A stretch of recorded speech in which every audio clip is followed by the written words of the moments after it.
Madame et messieurs, bonjour, merci de nous rester fidèles. Voici les titres de cette édition. Le président de la République de Côte d'Ivoire de retour à Abidjan, Alassane Ouattara, a participé hier à Accra au Ghana à la conférence des chefs d'État et de gouvernement de la CEDEAO. Les travaux et discussions ont porté sur la situation sociopolitique en Guinée-Conakry et au Mali. Le point dans ce journal. En Côte d'Ivoire, le Premier ministre Patrick Achi, aujourd'hui face à la presse, les actions gouvernementales, la croissance économique pour l'année 2021 et les perspectives de développement du pays. Autant de sujets au menu de cette rencontre à l'auditorium de la Primature dans la commune du Plateau. Enfin, entre Pologne et Biélorussie, des milliers de migrants pris au piège de la forêt.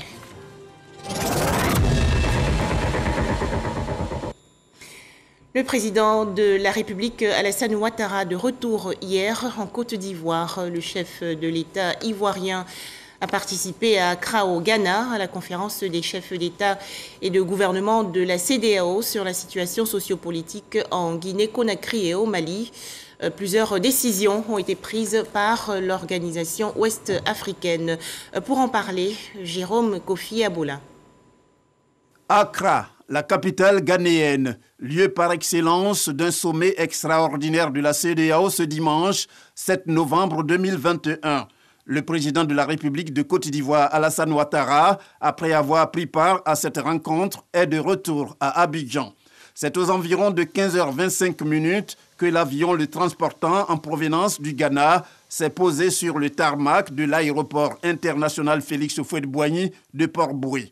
À sa descente de l'appareil, le chef de l'État a été accueilli par la ministre d'État, ministre des Affaires étrangères, de l'intégration africaine et de la diaspora, Kandia Camara, avec plusieurs autres membres du gouvernement. Cette session extraordinaire de la conférence des chefs d'État et de gouvernement de la communauté économique des États de l'Afrique de l'Ouest, à laquelle le président Alassane Ouattara vient de participer, s'est réunie sur la situation sociopolitique au Mali et en Guinée. Le Mali et la Guinée, deux pays respectivement bouleversés par des coups d'État, provoquant ainsi le départ forcé des présidents Ibrahim Boubacar Keïta et Alpha Condé. Face à cela, la conférence des chefs d'État et de gouvernement de la CEDEAO, présidée par le chef de l'État ghanéen Nana Akufo-Addo, ne cesse de multiplier les efforts pour la mise en œuvre de ces décisions. Lesquelles décisions portent notamment sur la tenue des élections dans un bref délai pour le retour à l'ordre constitutionnel à Bamako et Conakry. L'actualité en Côte d'Ivoire, c'est bien sûr la conférence de presse du Premier ministre Patrick Achi. Le chef du gouvernement ivoirien a abordé plusieurs sujets, notamment les actions gouvernementales, la croissance économique pour l'année 2021 et les perspectives de développement du pays. Alors, des membres du gouvernement ivoirien se sont prononcés sur la conférence de presse ce matin du Premier ministre Patrick Achi. Écoutons-les. Très belle conférence de presse qui a permis de faire le point de l'action gouvernementale depuis le remaniement ministériel qui est intervenu. On ne peut que se féliciter, qui ont été donc communiqués par M. le Premier ministre. Et nous, en tant que membres du gouvernement, notre rôle est d'apporter le soutien nécessaire à l'action gouvernementale. Ce n'est pas surprenant parce que nous savons la compréhension très fine que le Premier ministre a des sujets qu'il traite et des sujets qui sont ceux du gouvernement. Le Premier ministre a une volonté forte de faire avancer les choses, ce qui, pour nous, ministres, est un élément de facilitation. Nous savons toute l'énergie qu'il y met, nous savons la détermination qu'il y met. Notre rôle est facilité. Donc aujourd'hui, j'allais dire, la feuille de route est là. Tout ce qui reste à faire, c'est la suivre, l'appliquer pour le bonheur des Ivoiriens. Et je pense que la leçon est bien comprise. En si peu de temps, ce qui a été fait, le travail qui a battu, surtout dans le domaine du social où j'interviens particulièrement, je pense qu'il y a des choses importantes qui ont été réalisées. Mais il y a beaucoup de défis également qui nous attendent et nous avons bien compris que nous devons tous nous mobiliser et être engagés. Cette occasion a permis à M. le Premier ministre de faire le bilan des activités et d'engager les perspectives attendues du gouvernement.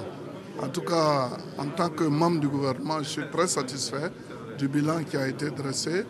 Le Premier ministre nous exhorte à travailler davantage pour que la vision de son Excellence, M. Alassane Ouattara, du développement soit une réalité. Conférence de presse ce matin du Premier ministre ivoirien Patrick Hachi. Notre reporter Herman Guivet a suivi les échanges à l'auditorium de la primature dans la commune du Plateau. Bonjour Herman Guivet, que retenir de cette rencontre ? Oui, bonjour Juliette Ouéa, nous sommes ici à l'auditorium de la primature où la conférence animée par le Premier ministre Patrick Hachi vient juste de s'achever.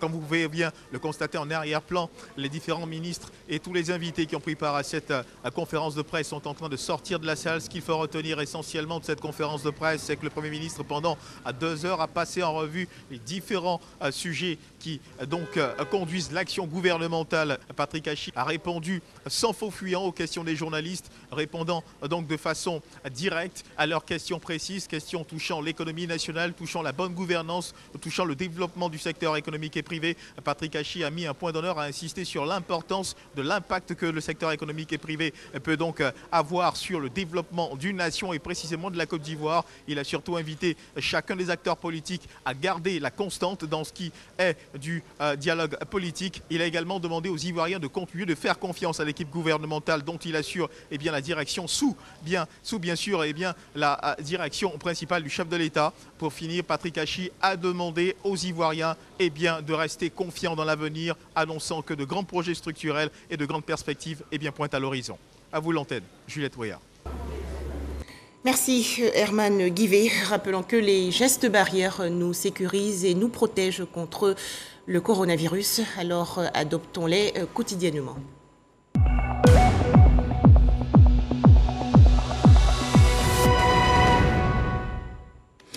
En Côte d'Ivoire, 17 nouveaux cas de coronavirus enregistrés hier par le ministère de la Santé, de l'Hygiène publique et de la couverture maladie universelle. Le pays compte actuellement 61 421 cas confirmés de coronavirus, 60 251 personnes guéries, 699 décès et 454 cas actifs. Le 6 novembre dernier, 18 929 doses de vaccins ont été administrées, soit un total de 3 530 408 doses du 1er au 6 novembre 2021. Les frontières américaines enfin rouvertes après 20 mois de restrictions en raison de la maladie à coronavirus. Les États-Unis ont rouvert aujourd'hui leurs frontières. Le pays se prépare à un afflux de visiteurs vaccinés contre la Covid-19. Un tout autre sujet à présent, la Côte d'Ivoire engagée pour un développement durable du palmier à huile. Le pays avait pris cette décision en 2016 lors de la conférence de Marrakech sur les changements climatiques. 5 ans après, l'heure est au bilan à la COP26 à Glasgow, en Écosse. Le point, Grace Kando.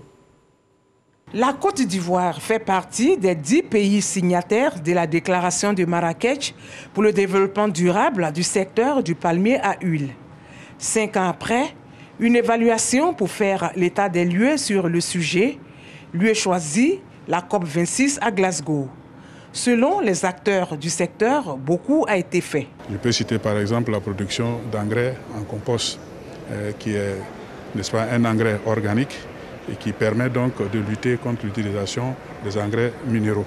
Nous essayons aussi de construire donc, des projets qui permettent d'améliorer les ressources des petits planteurs en associant d'autres cultures à la culture du palmier à huile. Nous essayons aussi de développer des essences forestières qui permettent donc de reboiser certaines zones, n'est-ce pas, dans les zones de production du palmier. Plusieurs plans d'action élaborés certes, mais des défis restent à relever. C'est de faire en sorte que le petit producteur puisse certifier sa production. Il faut l'encadrer, il faut l'accompagner.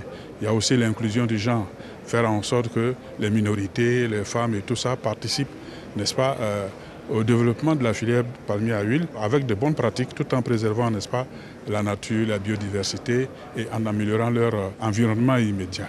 La Côte d'Ivoire est le deuxième pays producteur africain d'huile de palme après le Nigeria et produit 55 000 tonnes d'huile par an. Des acquis à préserver tout en respectant la protection de l'environnement. C'est vrai que le palmier à huile, c'est un produit qui, dans sa manière de faire, donne beaucoup d'argent à nos producteurs. En même temps, il faut protéger la nature. On veut vulgariser cette culture, mais il faut la faire avec intelligence et mettre en œuvre les technologies qui puissent permettre de conserver la forêt. Selon l'association interprofessionnelle de la filière palmier à huile, la Côte d'Ivoire dispose de 175 000 hectares de plantations villageoises de palmiers à huile et 75 000 hectares de plantations industrielles. Dans l'actualité également, la célébration aujourd'hui de la Journée mondiale de l'urbanisme, 72e édition, autour du thème « Adapter les villes à la résilience climatique ». En Côte d'Ivoire, le ministre de la Construction, du Logement et de l'Urbanisme, Bruno Koné, a fait une déclaration. Pour en parler, Cheikh Koné. Les impacts liés au changement climatique ainsi qu'à d'autres aléas pourraient coûter aux villes du monde entier plus de 172 000 milliards de francs CFA chaque année, d'ici à 2030, si rien n'est fait pour renforcer la résilience urbaine. C'est tout l'enjeu du thème consacré à cette 72e journée mondiale de l'urbanisme, adapter les villes à la résilience climatique. Tous les observateurs sont unanimes. La résilience des villes passe par l'anticipation des effets des crises multiformes et multirisques, par l'adoption d'une planification urbaine plus adaptée qui privilégie entre autres les sources d'énergie renouvelables. Face au risque de l'urbanisation galopante, la Côte d'Ivoire n'est pas en reste. Cette croissance urbaine, sur une durée relativement courte, fait de la Côte d'Ivoire l'un des pays les plus urbanisés, mais en même temps un pays affecté par les nombreux maux inhérents à l'urbanisation, dont le déficit de logement, le manque d'infrastructures, d'équipements, de services de base, les problèmes de salubrité, de gestion des déchets ménagers, et les problèmes d'insécurité. Le gouvernement ivoirien, depuis quelques années, s'est engagé dans plusieurs réformes structurelles. Afin d'améliorer l'environnement urbain et d'offrir un cadre de vie mieux assaini à nos concitoyens, l'État a, au plan législatif et réglementaire, adopté de nouveaux textes en matière foncière et de planification urbaine. Il a, en parallèle, entamé la réalisation des documents d'urbanisme prévisionnels pour un grand nombre de nos villes, ainsi que je l'indiquais tout à l'heure, et mis en place une procédure de traitement et de délivrance plus rapide des actes de propriété foncière. Le gouvernement, sous la conduite du Premier ministre Patrick Achi, a engagé le projet d'adressage des voies et des lieux d'habitation, qui est entré dans sa phase active. À travers le monde, la croissance urbaine s'accélère à un rythme effréné. 50% de la population mondiale vit désormais en ville et ce chiffre pourrait atteindre 70% d'ici à 2050. Direction San Pedro, dans la région sud-ouest du pays. Cette localité a abrité récemment la cérémonie de clôture de la caravane du ministère de la Construction, du Logement et de l'Urbanisme. Caravane intitulée « Opération Tiroir vide ». Plusieurs sujets ont été débattus lors de cet événement, notamment le foncier urbain. Les précisions de Sam Conan. La caravane du ministère de la Construction, du Logement et de l'urbanisme, dénommée Opération Tiroir vide, a drainé du monde à la place Ado de San Pedro. Pour le premier adjoint au maire, cette caravane est la bienvenue. Et pour cause. La ville de San Pedro présente un désordre urbain, voire un paysage déstructuré par les habitats spontanés, encore ruraux par endroits, avec de nombreux lotissements anarchiques. Il s'agit à travers cette caravane de rapprocher les services du ministère des populations des villes de l'intérieur du pays, de les sensibiliser sur les bonnes pratiques dans le domaine du foncier, d'appuyer les stocks de demandes d'actes en attente et de promouvoir les produits du ministère, à savoir les permis de construire, L'arrêté de concession définitive appelé ACD et le contrat de bail sécurisé à usage d'habitation. Il s'est trouvé que ce sont les géomètres véreux qui sont allés vers les chefs. Donc c'est eux qui ont abusé de l'ignorance des chefs. C'est ce qui a fait que les chefs sont rentrés dans le faux. Aujourd'hui, s'il y a une caravane pour expliquer, pour recadrer les choses, nous trouvons cela bon. L'État est propriétaire, mais nous sommes les gardiens de cette terre. Et je pense qu'il était important que nous sachions ce qui est notre responsabilité. Nous, les Koulmens de San Pedro, on n'a pas appris, on ne nous a pas conseillé. Alors si l'État a décidé de nous apporter ceux qui connaissent ce droit, moi ça me va droit au cœur. Parce que je n'ai pas besoin de me jeter dans des problèmes. Répondant à la préoccupation du premier adjoint au maire, le directeur de cabinet adjoint préconise une rénovation du noyau urbain de San Pedro. L'anarchie dans la construction et la faiblesse du contrôle des constructions au niveau local, ce qui engendre la prolifération de tout ce qui est quartier précaire, particulièrement à San Pedro. La ville mérite donc un plan de rénovation de son noyau urbain en vue de mieux restructurer et de renforcer les équipements sociaux collectifs dans ces 10 quartiers. La caravane du ministère de la Construction, du Logement et de l'Urbanisme prend ainsi fin à l'intérieur du pays. La suite à Abidjan. Toujours en Côte d'Ivoire, comment redynamiser le secteur industriel? Les acteurs ont participé il y a quelques jours à un atelier dans la commune du Plateau. C'est une initiative de la Chambre de commerce et d'industrie en partenariat avec le groupement des agences et prestataires de l'industrie événementielle. Les explications de Ange Kouakou et Didier Nguessan. Les différents acteurs de l'industrie événementielle réfléchissent sur la professionnalisation de ce secteur en Côte d'Ivoire, avec la suspension des concerts et autres spectacles culturels à l'avènement de la Covid-19. L'événementiel a été négativement impacté. La crise sanitaire a été un facteur très important pour nous rendre compte que ce secteur a été fortement impacté, mais malheureusement n'était pas structuré.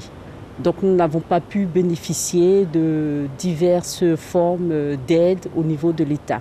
Les attentes, c'est d'abord la validation des termes de référence que nous avons élaborés en partenariat avec la Chambre de commerce et d'industrie, qui est notre appui institutionnel. Au cours d'une séance de travail entre les professionnels du secteur sur les enjeux et défis de l'industrie événementielle, la Chambre de commerce et d'industrie de Côte d'Ivoire entend les accompagner à travers un symposium. L'enjeu pour nous, c'est de permettre donc aux acteurs de ce secteur de se mettre ensemble, de se regrouper, de réfléchir et de montrer l'importance de ce secteur sur le marché ivoirien en termes de création d'emplois, en termes de chiffre d'affaires, et même en termes de contributions fiscales, sociales. Parce qu'ailleurs, ça crée de l'emploi, ailleurs, ça crée d'autres activités. Selon une étude d'un cabinet international, le marché de l'événementiel africain avoisinerait les 22 000 milliards de francs CFA. Ce chiffre d'affaires est multiplié par 25 à l'échelle mondiale.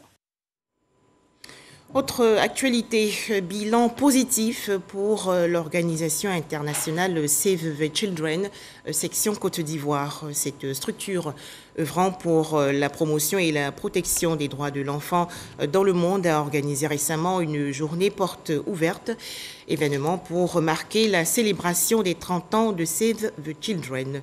Les détails, Godefroy Okambawa. L'éducation, les violences basées sur le genre et la réduction de la pauvreté sont entre autres les secteurs d'intervention de Save the Children en Côte d'Ivoire. De manière concrète, on travaille pour les enfants en général et les enfants vulnérables en particulier. Mais il y a aussi tout ce qui est protection de l'enfant. Quand je parle d'enfants vulnérables, il y a protection de l'enfant. On travaille aussi dans le secteur de la lutte contre les violences, tout type de violence vis-à-vis des enfants. L'organisation qui a 30 ans de présence dans le pays ouvre ses portes au public. Il faut un très grand travail et sur un grand territoire. Et c'est à féliciter. Avec tous les programmes qu'ils mettent en place, c'est vraiment remarquable. C'est une opportunité pour nous de pouvoir découvrir encore les activités que Save the Children mène sur le terrain. Nous avons découvert aussi que Save accompagne même des ONG locales. Nous découvrons aussi qu'il y a plusieurs activités qui sont soutenues comme des activités contre le palu, les OEV aussi qui sont soutenus. Donc c'est un plus pour nous aussi. Réaliser des changements durables dans la vie des enfants, une priorité pour cette organisation. Nous travaillons dans la santé, dans la nutrition, la protection de l'enfant, l'éducation, le renforcement économique des ménages. Nous faisons beaucoup de choses. Nous couvrons le territoire ivoirien avec nos partenaires de la société civile nationale.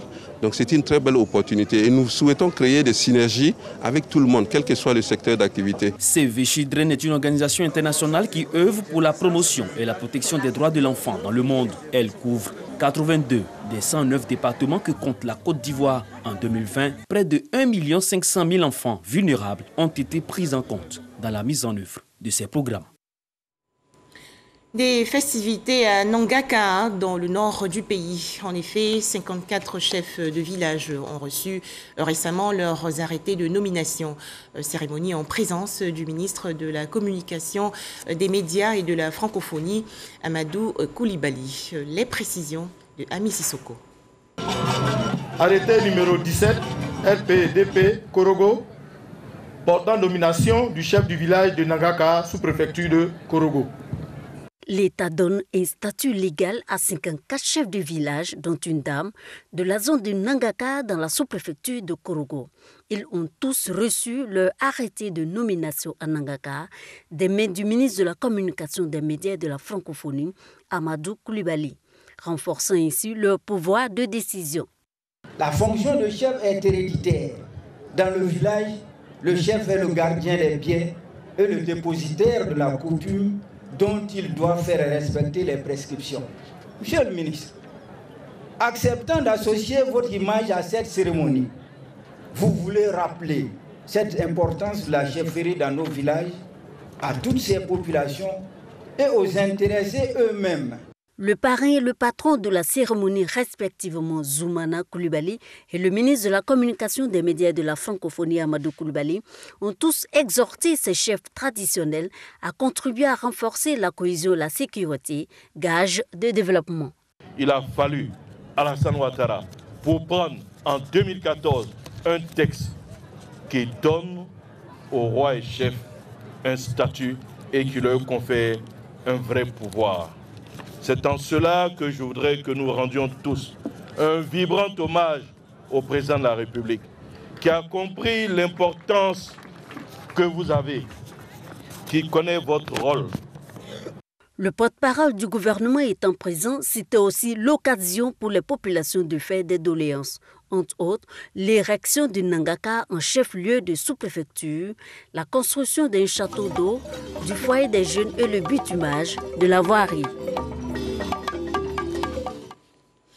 Un tout autre sujet à présent, guérir du passé, du combat pour la liberté au travail pour la paix. Cette œuvre littéraire, écrite par un prêtre anglican, le père Michael Lovesley, a été présentée récemment au grand public. La rencontre s'est tenue dans la commune de Cocody. Le point dans ce reportage de Pacom Didi et Jean Djadji. Guérir du passé, du combat pour la liberté au travail, pour la paix. Une œuvre littéraire pour la guérison des mémoires. Le père Michael Lovesley, auteur de l'œuvre, fait partie des combattants pour la liberté contre l'apartheid en Afrique du Sud. Son engagement dans l'action politique pour la non-violence dans ce pays fait de lui un exilé aumônier au Zimbabwe. Le 23 avril, 3 mois après la libération de Nelson Mandela, le père Michael Lovesley reçoit un colis piégé. Il perd ses 2 membres supérieurs et un œil. Une souffrance, des expériences douloureuses que l'auteur retrace dans ce livre de 412 pages. La première des valeurs, c'est la dignité humaine. Que tous les êtres humains sont créés à l'image de Dieu et que tous les êtres humains sont d'une valeur infinie. J'espère que les gens en Côte d'Ivoire liront ce livre et le verront comme miroir de leur propre cheminement. Avec cet ouvrage, l'auteur parcourt le monde entier pour promouvoir des valeurs comme le pardon, la dignité humaine, l'égalité entre les peuples. À l'initiative de la structure Action des chrétiens pour l'abolition de la torture, la Côte d'Ivoire bénéficie également de ce témoignage poignant sur la douleur des peuples. Il nous a vraiment permis de comprendre beaucoup de choses et surtout nous a montré une démarche à suivre pour aboutir vraiment à une réconciliation avec soi-même mais une réconciliation aussi avec les autres. À travers sa douleur, c'était aussi la douleur du peuple, puisqu'il combattait l'apartheid et les conséquences ne l'ont pas arrêté et continue aujourd'hui de faire le tour du monde pour annoncer le message d'amour, de paix, de réconciliation. Et pour nous, en Côte d'Ivoire, nous avons besoin de cette cohésion sociale. Fondateur de l'Institut pour la guérison des mémoires, Michael Lapsley se bat pour les victimes de diverses formes de violence et d'oppression. Une plateforme digitale pour valoriser les compétences de la diaspora ivoirienne. C'est une initiative de la Direction générale des Ivoiriens de l'extérieur. Les explications de Laure Goretti et Jean Djadji. Mobiliser et valoriser les compétences de la diaspora ivoirienne, c'est le défi que veut relever la Direction générale des Ivoiriens de l'extérieur.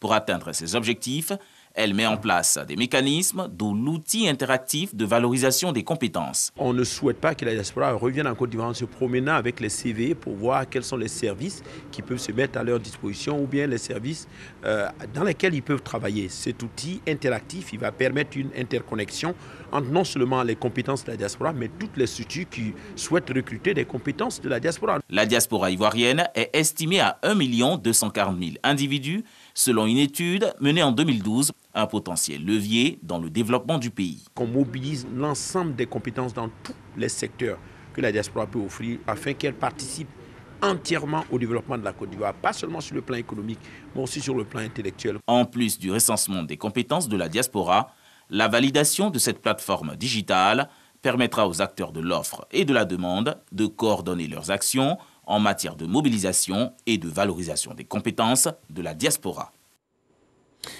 Les entreprises citoyennes invitées à soutenir les activités de l'Office ivoirien des sports scolaires et universitaires. Appel lancé il y a quelques jours par le ministre de la Promotion des sports et du développement de l'économie sportive, Paulin Danho. Les explications de Konaté Ngamblé. Le mouvement sportif ivoirien, les présidents de fédérations sportives, les journalistes, les entreprises publiques, parapubliques et privées, tous ont répondu à l'invitation de l'OASU. Ce déjeuner, occasion d'un échange en famille entre l'OASU et ses partenaires, a permis à Kone Mamadou Souleymane de remercier ses soutiens pour leur action et leur engagement. Après avoir dressé un bilan des activités écoulées, le directeur général de l'OASU compte s'appuyer sur les partenaires dans le cadre de la recherche de nouvelles sources de financement et de redynamisation du sport scolaire et universitaire. L'environnement n'a jamais été aussi favorable. Transformons-le. Nous attendons donc la participation de tout le monde. Aider à la réorganisation spatiale de la pratique sportive dans chaque établissement. Reconnaissant à tous les acteurs du sport ivoirien pour leur mobilisation, le ministre de la Promotion des sports et du développement de l'économie sportive, Paulin-Claude Danho, a saisi l'occasion pour féliciter la direction générale de l'OASU avant d'exhorter les entreprises à accompagner cet établissement public national dans sa quête d'occuper sainement la jeunesse scolaire et consolider l'esprit d'excellence et de compétition. Nous sommes des partenaires naturels et de façon transversale, nous agissons ensemble sur les mêmes cibles. L'État jouera sa partition en infrastructure, l'État va donner les moyens pour organiser le minimum des choses. Ceux qui veulent agir pour donner de l'éducation morale, vous avez là l'opportunité d'être partenaire avec l'OASU, qui est un instrument puissant. Autre moment fort de cette journée de remerciement, la remise de certificats de reconnaissance au Programme national de la santé scolaire et universitaire, ainsi qu'à la direction de la vie scolaire, deux structures partenaires de l'OASU, clôturant ainsi ce déjeuner d'échange qui s'est déroulé dans l'humour et la détente autour de couverts bien garnis. Les images à présent, le phénomène de migration clandestine se poursuit alors que des centaines de migrants errent dans la forêt coincés entre les gardes-frontières polonais et leurs homologues biélorusses. Un réseau de volontaires polonais s'active pour leur venir en aide. Mais le gouvernement continue à refuser l'accès des associations caritatives et des médias au nom de l'état d'urgence mis en place début septembre dernier. Pour terminer, rappelons qu'en Côte d'Ivoire, le Premier ministre Patrick Hachi était aujourd'hui face à la presse. Les actions gouvernementales, la croissance économique pour l'année 2021 et les perspectives de développement du pays. Des sujets au menu de cette rencontre à l'auditorium de la primature dans la commune du Plateau. Voilà, merci de nous avoir suivis. Merci de votre attention.